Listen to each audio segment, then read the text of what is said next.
Welcome back to the X-Ring. So in today's episode, we're going to talk about belts, or specifically gun belts. You know, a lot of times guys talk about their, pocket dumps and what they're carrying. But a lot of times we need stuff to hold those pants up, and that would be a belt. Now, if you're like me, you've got a ton of belts. I've got handfuls of belts.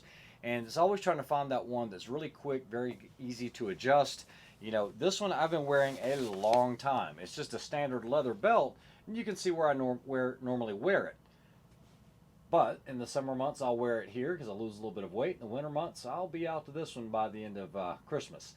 So this is one of those. It's a great belt, but I've been looking for something other than a leather belt like that, something that's got better adjustability. I found this belt by Core Essentials, and this is sold as a gun belt. I'll go over how I trim this and everything else. Stay tuned. All right, guys, so this is exactly the way the box shipped to me. You actually get a card in it. That way, if you wanted to gift it to someone, you've got a to and a from. And you have a card in here showing how everything works. You have the box.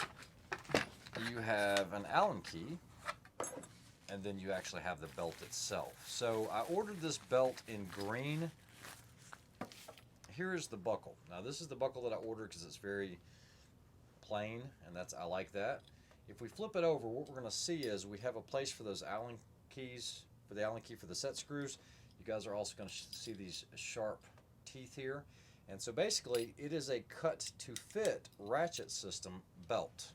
When you're cutting it, what you want to do is if your waist size is, let's say, a 35, you want to add about 4 inches to it and cut it at 39 on the marks on the back and leave about an extra 4 inches. Remember, it's easier to take off some than it is to try to add it. So that's the way you're going to do it. And you want about 3 to 4 inches after your first belt loop here whenever you do cut it and measure it out right. Guys, what you're going to see is this goes all the way up to a 54, size 54 waist. I'm not quite that large. I'm down here at about 36. What I'm going to do is just cut this using a set of metal snips. I'm going to cut it pretty well. I'll just square this off. Like that, so we have a nice clean edge. All I have to do is run these set screws up a little bit, and then what I'm going to do is insert the buckle into here. That will allow that to seat all the way down.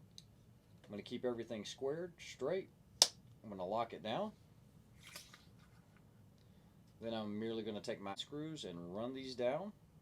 Very simple, very clean. One of the things that's unique about this belt is out here towards the end, you're going to see this row of teeth. Then now when I put the belt on,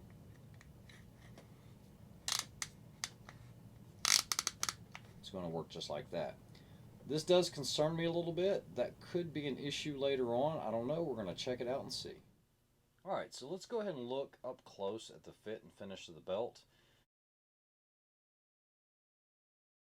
They are based out of California. However, some of the parts are sourced from overseas.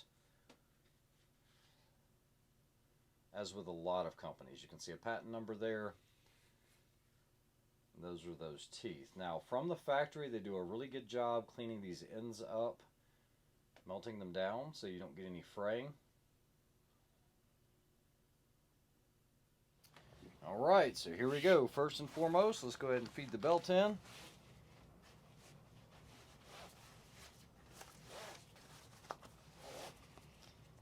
And if everything worked out right,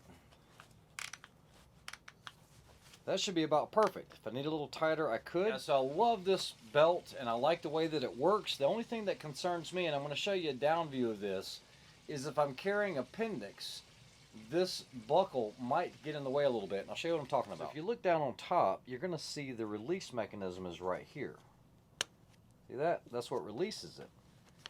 And it's great for tightening up, but if I get an appendix carry holster too close to this area, it could actually release my belt, just like that. And so I just tried that out. Let's see what we can get and do that again. This can actually hit under the fabric material and release the belt itself. So you have to be careful of that or be cognizant of that. Or what a lot of guys do is they'll actually wear the buckle over here on this side, and so the front has a lot more real estate for that appendix carry. There it goes, just like that. So a little bit of pressure on this front was able to release that belt based on where that was located. So I would keep your in the waistband further away from the belt buckle itself, otherwise it's going to release that lever. That is 1 gig on them that I am going to have to grab them on, but I could tighten it up. That makes it nice, and then of course I can loosen it if I need to for room to remove this. So that's pretty nice. Just got to keep it away from the in the waistband side of it. I could run something like a Safariland on these. These are easy to get on, but they are a pain in the butt to get off. So that'd be one of those things. All I've got to do is press it, release some of this out of here. That way I can get my hand back here to release that. So that just makes it nice, quick, and easy. So I like that ratcheting system. Alright, all in all, I'm very satisfied with the belt. I think for appendix carry, though, you would need to watch that little tab right there. That does aggravate me just a little bit. Now, I did a lot of tests where I put the belt on too tight. I bent over. I could not get it to slip on one of these teeth. So that was a good thing. I think for something that's really fast, it's hard to beat this. The price point of the belt's about $60 or so, in line with a lot of other belts that are out there, and they have a lot of different configurations. I'll give you a color-coded belt keeper.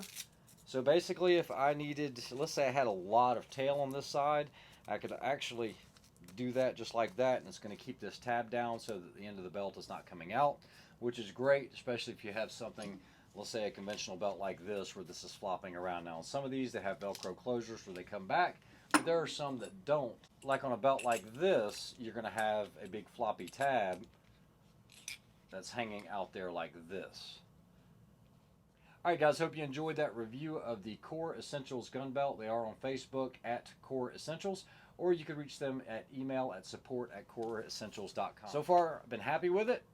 Like, share, and subscribe. We'll talk to you soon. Have a good one.